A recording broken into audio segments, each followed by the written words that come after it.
Hoy aceptamos que los organismos están formados por células, pero llegar a esa conclusión fue un largo camino. La mayoría de las células tiene un tamaño aproximado de 200 micrómetros, esto es 2/10 de milímetro, y es mucho menor que el poder de resolución del ojo humano, y se define al poder de resolución como la menor distancia a la que se pueden diferenciar dos puntos que están cerca. Por tanto, para ver las células se necesitó la invención de artificios con mayor poder de resolución que el ojo humano, esto es, los microscopios.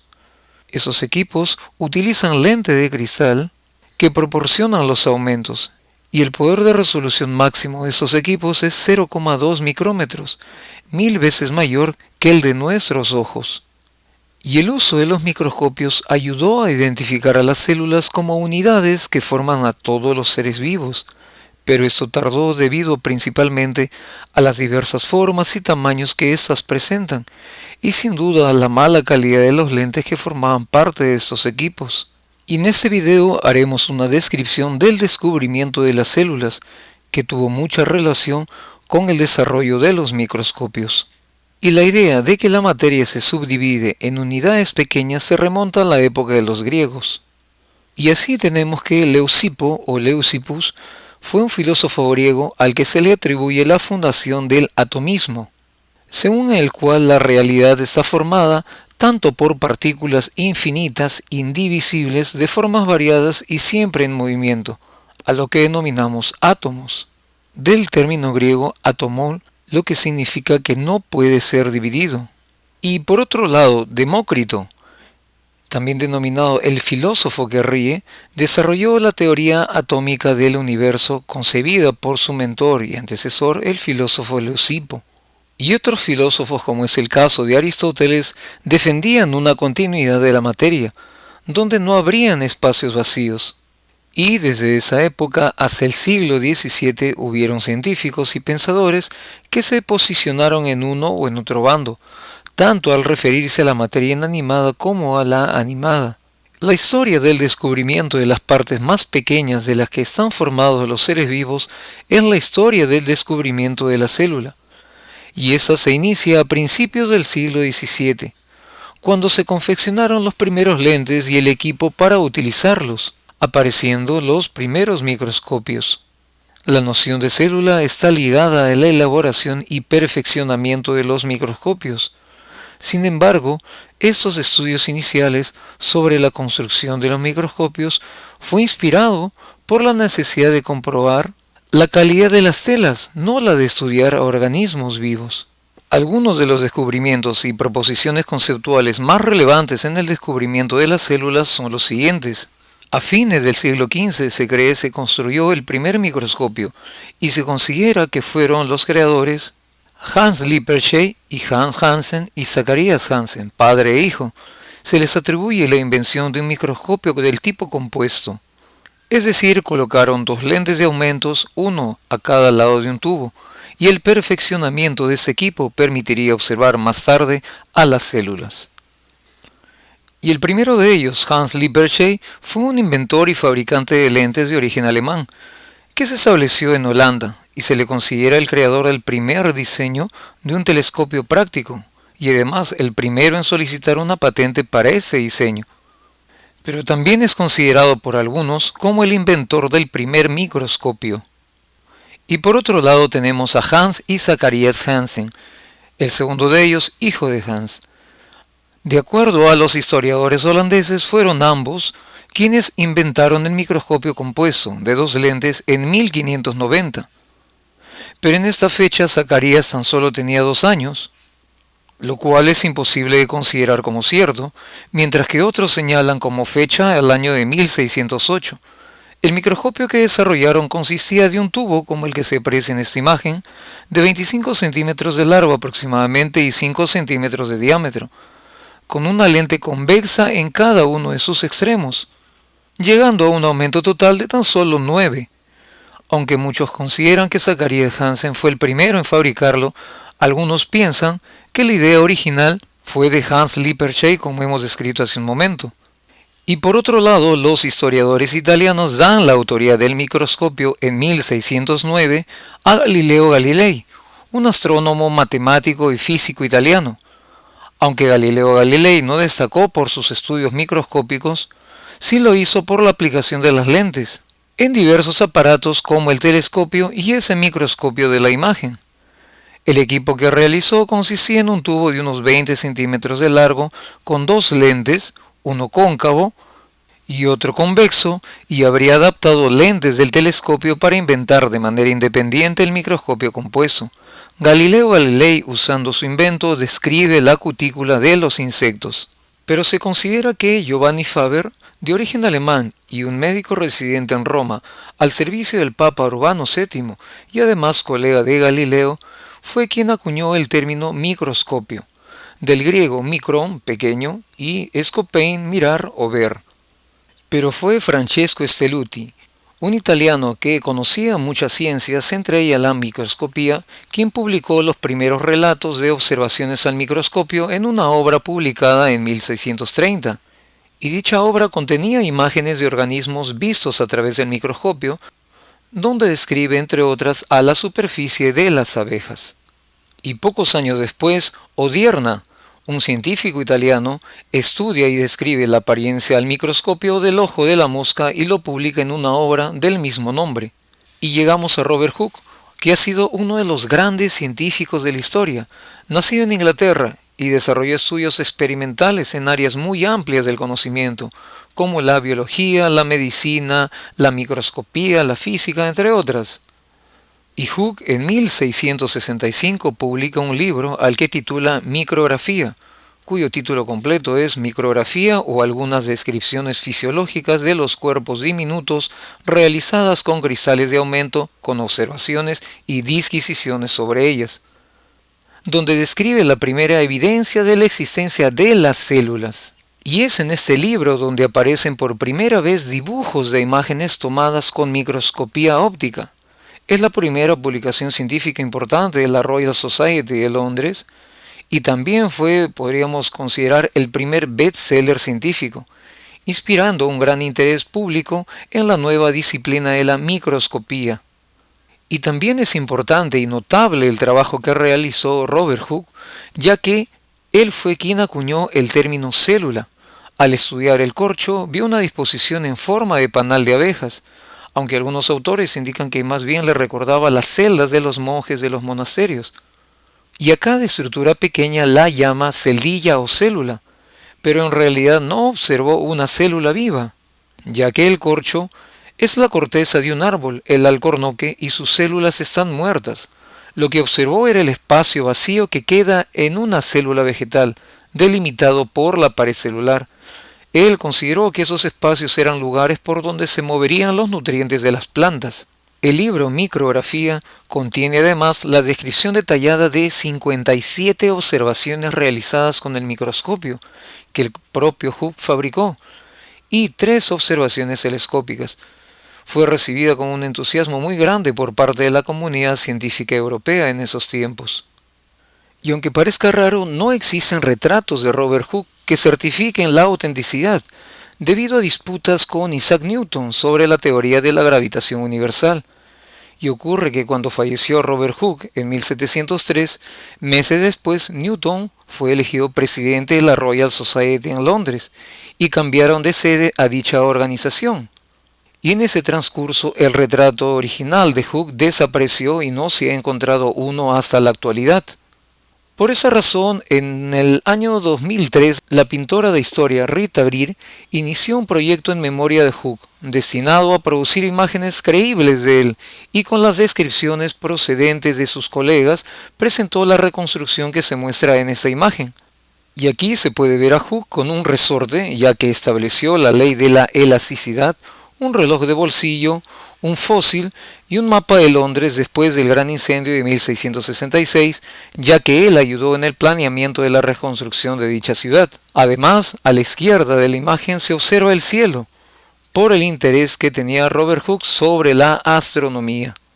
Sin embargo, esquemas de sus observaciones sí existen y son las que se muestran en ese video. Un esquema del microscopio que utilizó y que publicó en el mencionado libro Micrografía, además de un dibujo hecho por el mismo Robert Hooke que representa las láminas de corcho vistas al microscopio. A cada una de las estructuras huecas que forman el entramado a modo de panal de abeja o celdas de un convento, según algunos autores, las llamó celdillas o células. Y por esa razón, hasta la actualidad, a la unidad básica de todo ser vivo se le denomina célula. Y en la década que abarca los años de 1670 a 1680, un médico y botánico británico, Nehemiah Grew, hizo estudios especialmente sobre los granos de polen e introdujo el término de parénquima vegetal, realizando muchos dibujos sobre los tejidos vegetales. El trabajo de Nehemiah Grew fue contemporáneo al realizado por Marcello Malpighi. Grew y Malpighi inclusive intercambiaban información sobre sus hallazgos. Malpighi fue un médico italiano y quien es considerado a la vez como el padre de la histología, la ciencia que estudia los tejidos. Hizo diversos estudios sobre la anatomía humana, incluyendo el estudio de los embriones, tejidos y órganos al microscopio. Pero además puso nombre a muchas estructuras de origen vegetal, y en la microscopía vegetal descubrió a los estomas y a los capilares, a quienes describió en su obra Anatomia Plantarum, escrita entre los años de 1675 a 1679. Tanto Grew como Malpighi al observar las células las consideraban como saquitos llenos de aire. Inclusive Nehemiah Grew describió lo mismo que Robert Hooke y los llamó burbujas de fermentación, igual que en el pan. Estos dos científicos, Grew y Malpighi, describieron de forma detallada la organización de las estructuras microscópicas de los vegetales. Sin embargo, no le dieron la importancia a las celdas, a las que veían como cámaras de aire y nada más. Y como dato anecdótico debemos de señalar que a diferencia de Malpighi, que pensaba que las celdas eran espacios aislados, Nehemiah Grew pensó que las cavidades de las celdas eran igual que los huecos en los tejidos dejados por los hilos. De esa manera Grew comparó el entramado de las celdas, que vi en sus muestras, con los encajes de los tejidos de las prendas de vestir. Y se ha sugerido que esto pudo llevar al error de llamar tejidos al conjunto de células y matriz extracelular. Y como es de esperar, los primeros lentes tuvieron defectos en el pulido que producían errores en las imágenes, por lo cual se explica que al principio muchos investigadores creyeron ver formas aparentes y fantásticas, como los pequeños hombrecillos que reportó Gautier de Agostí en la cabeza del espermatozoide y al que denominó homúnculo. Como podemos ver en ese esquema de esa época, hay un pequeño hombre dentro de un espermatozoide, el que se creía posteriormente iba a desarrollar hasta el estado adulto. Y sin embargo, durante esa época se producían avances constantes en el pulido de los lentes y como resultado se obtenía una mayor nitidez y poder de resolución de los microscopios. Entre los personajes destacados de esa época tenemos a Hödel, que fue un gran tallador de lentes y a la vez se considera el maestro de Anton van Leeuwenhoek y de Jan Swammerdam, de quienes hablaremos en estos momentos. Y Anton van Leeuwenhoek es un personaje sumamente importante en el desarrollo de los microscopios y por lo tanto en el posterior descubrimiento y descripción de las células. Fue un comerciante holandés y a la vez un aficionado a la fabricación de los lentes, quien construyó los mejores microscopios de su época, de una gran calidad, y justamente su carencia de nociones científicas fue algo importante en la labor que realizó, ya que podía observar sin los prejuicios que podían tener los anatomistas u otros investigadores de su época. Su curiosidad fue tan grande como las observaciones que realizó, llegando a describir fibras musculares de ballena, su propia epidermis, la lana de las ovejas. Inclusive diseccionó la cabeza de una mosca, realizó cortes de diversos tipos de madera, estudió el aparato bucal de una pulga y las patas de los piojos. Un medio que él preparó y que le permitió obtener microorganismos en grandes cantidades era una infusión en base a pimienta negra. Y es en esa época en que Leeuwenhoek hacía sus primeras observaciones y descubrimientos que la Royal Society de Londres era una institución muy reconocida y uno de sus recientes miembros, Renier de Graaf, un médico holandés que fue aceptado por sus observaciones sobre el ovario humano, el ahora denominado folículo de Graaf, a quien en 1673 el mismo Leeuwenhoek le permitió observar a través de sus microscopios, y tal sería su asombro que inmediatamente escribe a la Royal Society pidiéndoles que consigan que Leeuwenhoek les escriba y les cuente sobre sus descubrimientos. Hay que mencionar que ese pedido fue además una de las últimas actividades que realizó de Graaf, ya que meses después falleció. Las cartas de Leeuwenhoek a la Royal Society fueron muchas, pero es muy seguro que los miembros de esa institución dudaran de lo que Leeuwenhoek describía con tanto énfasis, inclusive la presencia de microorganismos en agua estancada o en su propio sarro dental. Tiempo después, la Royal Society encargó a Nehemías Greo, que hace poco lo hemos descrito, y al mismo Robert Hooke para construir el mejor microscopio posible, y obtuvieron la mejor infusión de pimienta negra y realizar las observaciones que Leeuwenhoek había reportado en sus cartas. Y en 1677, Hooke confirma esas observaciones, mostró a la Royal Society que lo que Leeuwenhoek había descrito en tantas cartas era totalmente cierto. Poco tiempo después, en 1680, la Royal Society le enviaba a Leeuwenhoek una caja de plata que contenía en su tapa grabado el escudo de la Royal Society y que contenía en su interior un diploma con el nombramiento de su admisión a dicha sociedad. Año después, en 1699, forma parte de la Academia de Ciencias de París. Y los microscopios que él realizaba estaban formados por diminutas lentes biconvexas, montadas sobre placas metálicas que se sostenían muy cerca del ojo. En estas fotos podemos ver algunos de los modelos de microscopios que Leeuwenhoek desarrolló, y a través de ella podía observar objetos que montaba sobre la cabeza de un alfiler en ese extremo de la imagen, ampliándolas hasta cerca de 300 veces, mucho mayor para los microscopios de esa época. Se considera que fue el primero en observar bacterias y otros microorganismos. En esa imagen, por ejemplo, se observan dibujos de bacterias aisladas desde la boca realizados por el mismo Leeuwenhoek, de lo que podrían ser las primeras bacterias observadas por un ser humano. En 1674, en una de sus tantas cartas enviadas a la Royal Society, menciona que observó minúsculos organismos en aguas del lago de la ciudad donde residía. En cartas que envía en los años siguientes, vuelve a referirse a esos organismos y describe a los que en la actualidad conocemos como protozoos ciliados. En 1677 describe por primera vez a los espermatozoides en una carta enviada a la Royal Society, en la que habla de animálculos muy numerosos en el esperma. En esta imagen se pueden observar diversos tipos de espermatozoides, de conejos y de perros, dibujados por él mismo.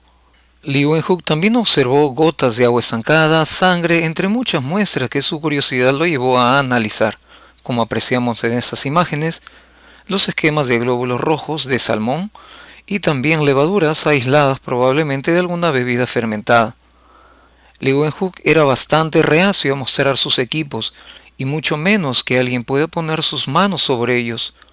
Construyó microscopios simples con una sola lente, pero con una perfección que le permitió alcanzar hasta 270 aumentos, más de lo que los microscopios compuestos ofrecían por aquella época. Durante toda su vida mantuvo en secreto cómo pudo desarrollar lentes de tanta precisión. Nunca dejó indicaciones cómo construirlos, y luego de su fallecimiento tuvieron que pasar muchos años hasta lograr alguno de la misma calidad de los que fabricó en vida.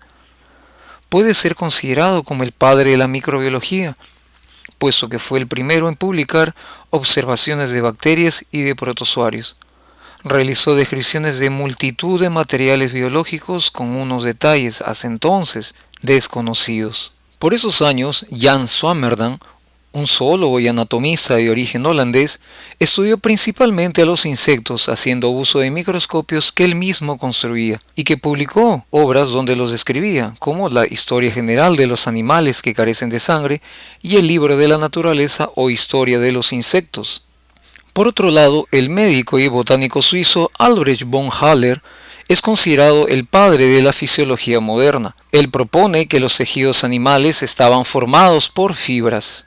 Pero no es hasta 1759 que ocurre la primera aproximación para colocar en el mismo plano a los animales y a las plantas, y esa la hizo el científico alemán Caspar Friedrich Wolf. Es considerado uno de los fundadores de la embriología. Él señaló que tanto en los animales como en las plantas el desarrollo procede por diferenciación gradual de un material originalmente homogéneo. Indicó que existía una unidad fundamental de forma globular en todos los seres vivos. Esa sería globular al principio como en los animales y luego aire que después se llenaría con savia como en los vegetales. También dijo que el crecimiento se produciría por adición de nuevos glóbulos. Sin embargo, es posible que lo que observara con sus microscopios fueran tan solo artefactos, es decir, estructuras que no eran células.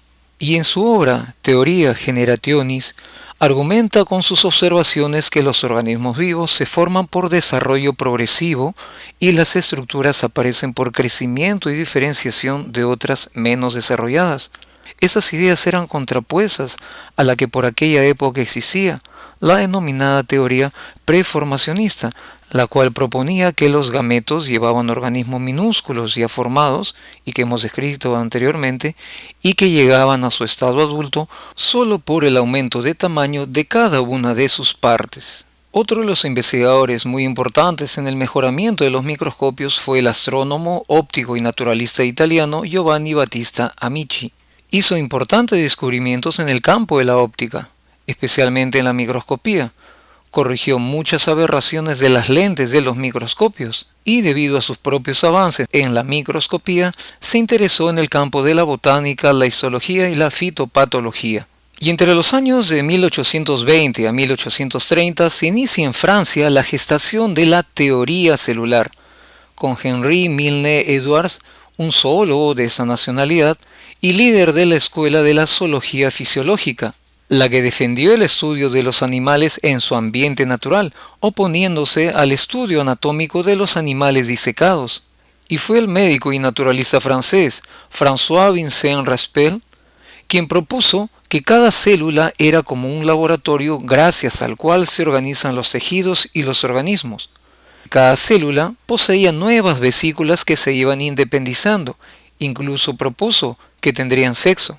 La mayoría eran hermafroditas. Fue uno de los fundadores de la teoría celular, acuñando la frase omnicélula es célula. Toda célula deriva de una preexistente, que es atribuida a Rudolf Karl Virchow. Además, fue un precursor del uso del microscopio en el estudio de los vegetales. Y Henri de Dutrochet, un médico, biólogo y fisiólogo francés, fundador de la teoría celular, descubrió y denominó al fenómeno de ósmosis, el paso del solvente a través de la membrana semipermeable, que será tema de unos videos posteriores, y fue el primero en reconocer la importancia del pigmento verde en el uso del dióxido de carbono por las células vegetales. Dutrochet describió que si uno compara la extrema simplicidad de esta estructura, es decir, la célula, con la extrema diversidad de su contenido, está claro que constituye la unidad básica de un estado organizado.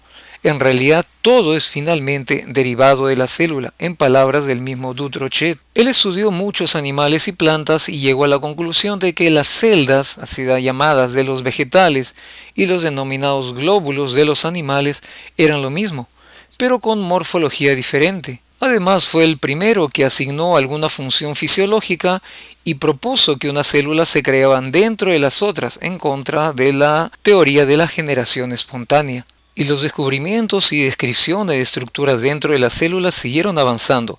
Y es así que Robert Brown, un médico cirujano y a la vez botánico escocés, en 1831, en un artículo científico que leyó en la Sociedad Linneana en la ciudad de Londres, y que publicó en 1833, dio nombre al núcleo de las células eucariotas.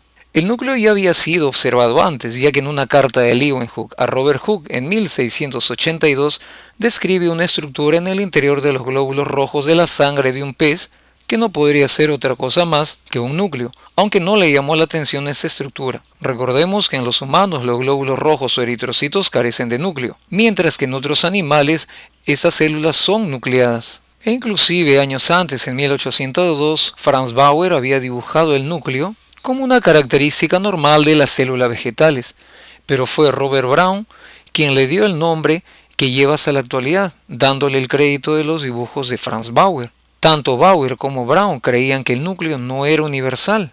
Pocos años antes, en 1827, Braun examinaba diversas células vegetales como los granos de polen y observó un continuo movimiento aleatorio. Luego observó el mismo movimiento en partículas de polvo y ya no consideró como afirmativa su hipótesis de que el movimiento se debía a que el polen tenía vida. Él mismo no pudo dar una teoría que explique ese movimiento. Sin embargo, más adelante denominaron a ese fenómeno como movimiento browniano en su honor.